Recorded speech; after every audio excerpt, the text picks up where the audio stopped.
if you're gonna be able to tell like from my shoulder compared to my face, but I do have like a little bit of a tan. So I have some foundations with olive undertones to better match the tone of my body, and I'm using the Studio Skin 15-Hour Wear Hydrating Foundation from Smashbox. And so my main shade I'm going to be using is 1.05, but then I have a couple samples of deeper versions with olive undertones of the same foundation. I can't really remember what these shade names are, but if you can see the difference in tones between the three. So this is the color that I'm getting right now, but once I have it spread out on my face, it won't be as dark.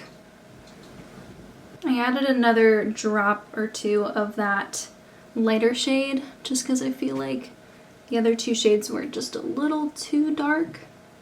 Okay, I feel like that matches my face to my body a little bit better. It's a little tough because my face just never matches my body naturally, and I do want it to match a little bit better like in photos. For concealer, I'm gonna mix the Makeup Revolution Full Coverage Concealer in the shade C7 with Light Beige from e.l.f. I'm not going to use a ton.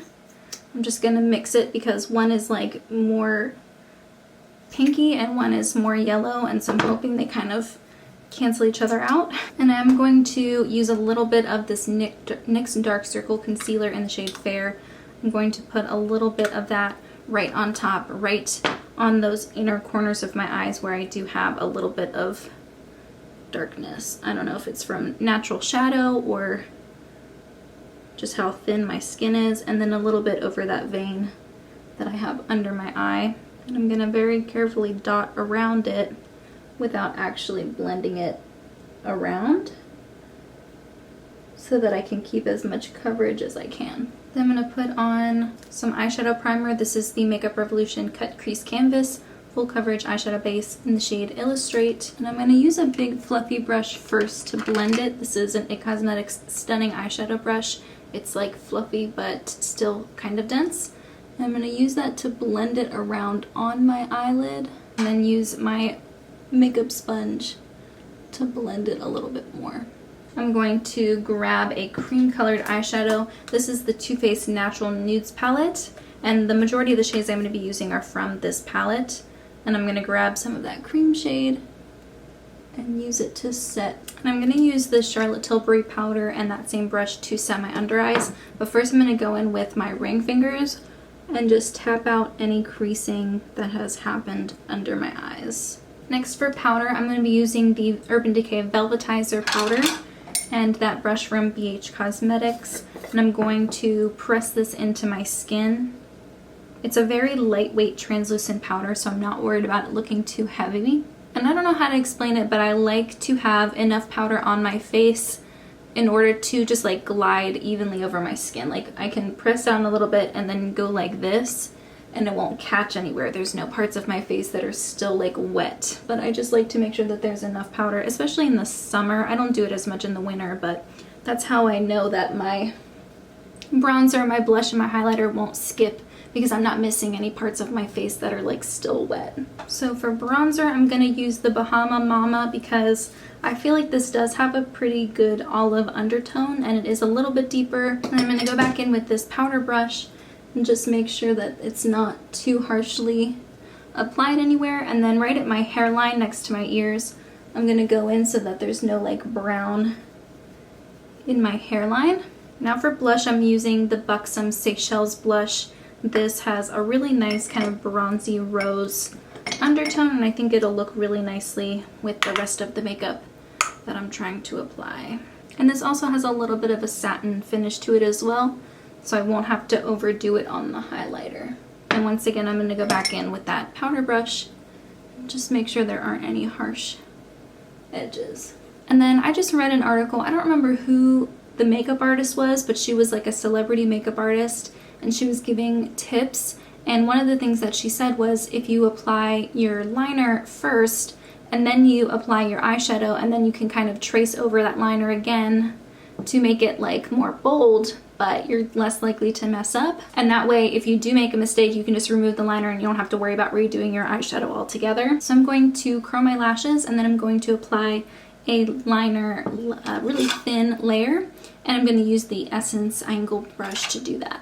And then I'm going to mostly use shades from the Too Faced Natural Nudes palette, and And I'm gonna focus mostly on like the neutral leaning warmer shades. So I'm gonna start with that Sigma brush, and I'm gonna grab Nude, which is that kind of neutral leaning warm shade right there. I'm going to put that in the crease. And actually, while I wait for that liner to fully dry, I am gonna put some brow pomade in. This is the ABH brow pomade in the shade Taupe. Nothing too heavy, just mostly focusing on the outer tail. Being blonde, I'm not really sure how the sunlight is gonna make my brows look, so we'll just have to see. But sometimes in the light, it can make it look like you don't have any brows, and then sometimes it can look like really dark. At the end of the day, like, I do want to look nice, but I'm also not gonna fret too much about little details like that, because in the grand scheme of things, my eyebrows aren't really that big of a deal. All right, now back to that eyeshadow. Gonna keep grabbing Nude and slowly build that in the crease. And I'm gonna grab this shade here, Maple. It's just slightly deeper, maybe a little bit warmer. I'm going to put that in the outer third, and then add a little bit of Nude on top. And then I'm gonna grab Seashell right here, and I'm going to just kind of go over and see if I can blend that out a little bit better. Normally I wouldn't go as warm, but I think because of the rest of the stuff I'm wearing, like I'm gonna be wearing a white dress, but I'm gonna be wearing a lot of gold jewelry and gold accessories and stuff. This is gonna be in my hair, and I think with the other stuff I'm wearing, I think it would look a little bit more cohesive if I did have like more slightly warmer makeup. Nothing too orangey or unnatural looking, but I just kind of always default to cool tones, and I think it would be more flattering if I kept more neutral leaning warm soft golds and soft browns and stuff like that. Then I'm going to go in with this clean blending brush and just go around and make sure everything is coming together nicely. These blend really nicely to begin with, so don't really have to do much work there, but just to kind of soften it all together. And then for the gold shade, I think I'm actually going to grab from this Tarte Make Believe in Yourself palette. There's a shade in here that I always overlook. It's Crystal, and Crystal, even though it doesn't look like it in the pan, it actually has like a little bit of a kind of antique gold flash to it. And I'm going to use this packing brush from ABH, and I'm going to wet this, making sure I don't have any gel liner on my fingers that I accidentally rub onto my face. I feel like I do that all the time. So I wet that brush, and I'm just gonna put that on the first third or first half of the lid, not worrying about going over my gel liner because I am going to go back in and add some more. Okay, then I'm going to go back in with that brush that has the browns on it and just mesh the two. I'm going to grab a little bit of that shimmering pearl shade and kind of just put it right on top, just to catch the light a little bit more. And I think I'm going to put a mixture of shimmering pearl and glistening snow on the inner corner. I'm gonna go just the lightest hand into Maple and Truffle just to deepen it up a little bit, and I'm gonna put that in the outer third. I'm gonna go back in with that clean brush and blend everything out. Very little fallout, maybe just a little bit of sparkle from that inner corner highlight, but other than that, I haven't had any issues with fallout or with blending. And really quick, I think I'm going to go in with this CoverGirl liner. I'm going to sharpen it really quick so it has more of a pointy end. I'm going to go through and just retrace where I want liner. I'm going to do a little bit of tight lining just in the center, and I'm going to smudge that with the spongy side. I was going to add more gel liner, but I think I'm good.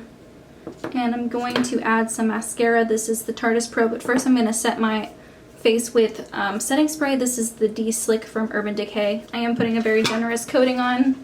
If you can see, there is a little bit of transfer of that black liner down to my lower lash line, so I'm going to wait for my face to fully dry, and then I'm going to use a Q-tip to kind of remove that, and then I'm going to go in with that cream shade from the Natural Nudes palette, this one here, Swan, and I'm going to grab, I'll show you in a second.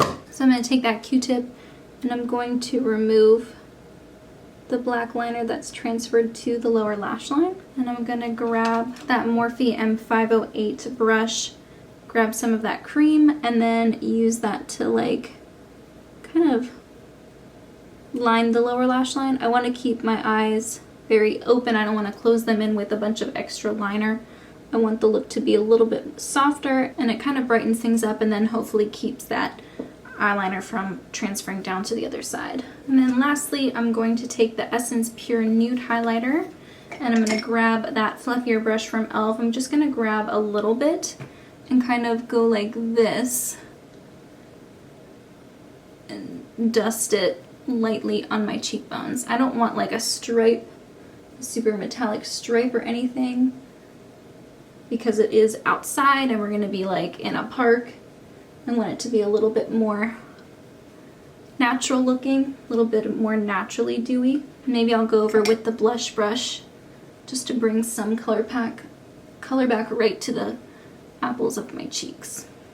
For the lips, I'm going to go a little bit more natural, and so I'm going to start with the Nude Suede Shoes lip liner and then put a little bit of the Catrice Volumizing Lip Balm on top. I'm going to fill in my entire lip with that, and then dot a little bit of that lip balm on top. And then I'm going to put on some mascara. This is the Tarteist mascara. If we weren't in the middle of a pandemic, I probably would have gotten a lash lift and tint before this, but whatever. Once again, my eyelashes are not like the most important thing in the world right now. I'm going to let that dry and then probably add another layer, but this is pretty much it. My dress is a little bit more ethereal, kind of like goddessy, so I wanted my makeup to be a little bit more romantic, a little bit softer, and I think that this worked really well. I'm not usually one who wears a lot of golds, but it is summertime. I do have a little bit more color. I think it'll look more flattering in photos than more of a cool tone look, which is usually what I go for, like silvery champagnes and pinks.